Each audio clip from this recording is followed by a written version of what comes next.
If I disappear, promise me you won't forgive him. That was the last text Jenna Rose ever sent. 2 hours later, she was gone. The headlines the next morning weren't about her. They were about Luca Hart, the international pop god who was about to win his 4th Grammy. The man with 50 million fans, perfect cheekbones, and a smile that sold stadiums. He was also her boyfriend, her secret, and possibly her killer. This is the story of the pop star the world worshipped, and the double life he buried in platinum records in silence. Luca Hart was everything a PR team dreams of. He skyrocketed to fame at 19. His debut single, Run With Me, hit #1 in 42 countries. He had the look, the charm, the Disney backstory. Raised by a single mom, bullied in school, saved by music.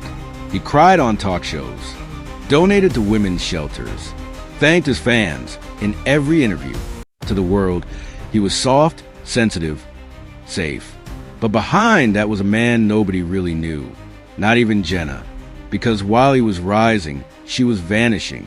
Jenna Rose was a struggling songwriter in LA, bright, funny, magnetic. She met Luca backstage at a label mixer. They clicked instantly. She made him laugh. He made her feel seen. They kept it private, at his request. My team can't know. They'll ruin us, he whispered. So she stayed hidden. No red carpets. No tag posts. No photos on his feed. But he gave her promises. He'd move her in. He'd introduce her to producers. They'd write an album together. She believed him for 2 years, until she found the burner phone. It was buried in a shoebox in his closet, behind a pile of unopened fan mail. At first, she thought it was just for security reasons. But the messages told another story. 5 women, 5 cities, 1 voice, over and over. Baby, you know you're the only one. You can't tell anyone about this. It's just until the tour is over. Every woman had a different name, but the messages were the same. She confronted him. He didn't deny it. You knew what this was, he said calmly. You're not the victim here. He didn't yell, didn't cry. He just left the room. And when she checked her bank account the next morning, it was empty. He had revoked access to everything. The apartment lease was in his name. The car, the cards, even her health insurance. All gone. And then came the warning. 3 days after she tried to expose him on Instagram, her account was gone. Deleted. Her phone was hacked. Laptop wiped. Her landlord received an anonymous call saying Jenna was a danger to herself. She was nearly 5150D, involuntarily held for psychiatric evaluation, except she hadn't done anything. Her friend, Monica, finally stepped in.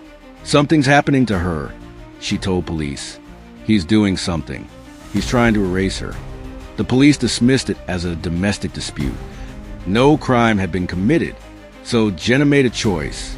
She booked a podcast interview, an indie show known for exposing celebrity abuse. The episode was scheduled for Monday.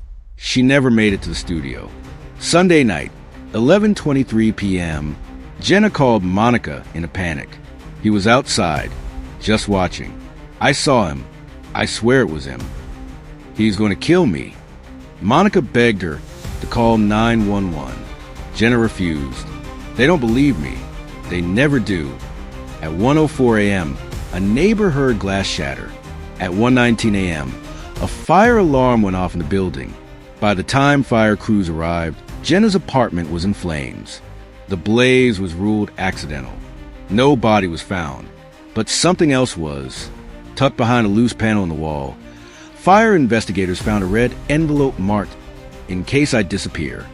Inside, a USB drive containing screenshots of texts from Luca to multiple women, a voice memo from Jenna detailing her fear, and a journal entry that read, "He told me once I could bury a body with a smile and they'd still give me a Grammy." I didn't believe him. I do now. The drive made it to police, but they said it was circumstantial. Still no charges, no investigation. Luca Hart released a single 2 weeks later. It was called Ashes to Roses. It hit #1 on Billboard in 12 hours. After the podcast, hosts released an expose on Jenna's disappearance. More women came forward. A voice coach, a dancer from his tour, a producer's assistant. All told similar stories. Gaslighting, financial control, psychological abuse, and then total erasure. One woman claimed he threatened her with a lawsuit if she ever spoke his name again. Another showed bruises and NDA contracts. Still, Luca denied everything. "It's all fake," he told Rolling Stone. "I'm the real victim here. Fame isolates people." But then came the airport footage. 2 months after Jenna's disappearance, an anonymous tipster leaked surveillance footage from a private airfield near LA. Timestamp, 1:46 a.m., the same night Jenna vanished. The footage showed a black SUV pulling up to a private jet hangar, a man matching Luca's height and build, opening the trunk, something heavy, wrapped in a blanket. He loaded it, boarded, took off at 2:11 a.m. The jet's flight logs had been accidentally deleted, but someone leaked them too. Destination, a private island in the Bahamas, owned by Luca's label. Suddenly, Jenna's story wasn't a rumor anymore. It was a crime. Public pressure exploded.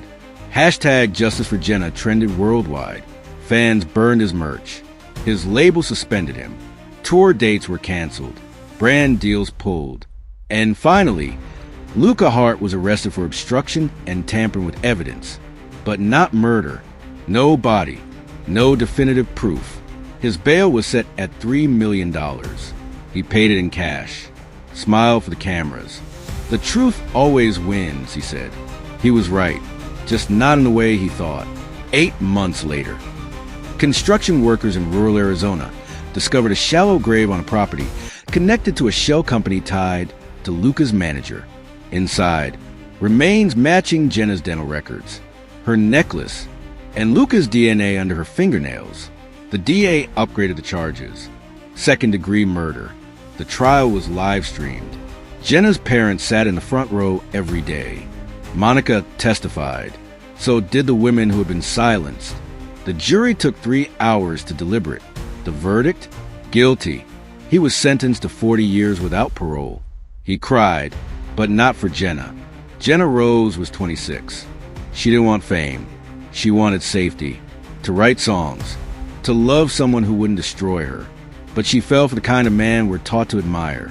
Beautiful, talented, powerful, and beneath it all, untouchable, until the voices he tried to silence spoke, until the women he erased rose, until the girl he thought he could destroy became his legacy.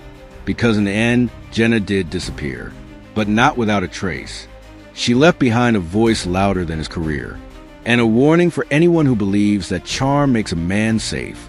This was the story of the pop star who had a double life no one saw coming. He wanted to be a god, but in the end, he got justice, and she got the last word. Leave a comment below.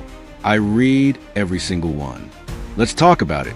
And if you want more stories like this, the ones that are too dark for the headlines, hit subscribe. We dig deeper, we go darker, and we don't stop until the full story is told. You never know which one might be the next to leave you speechless.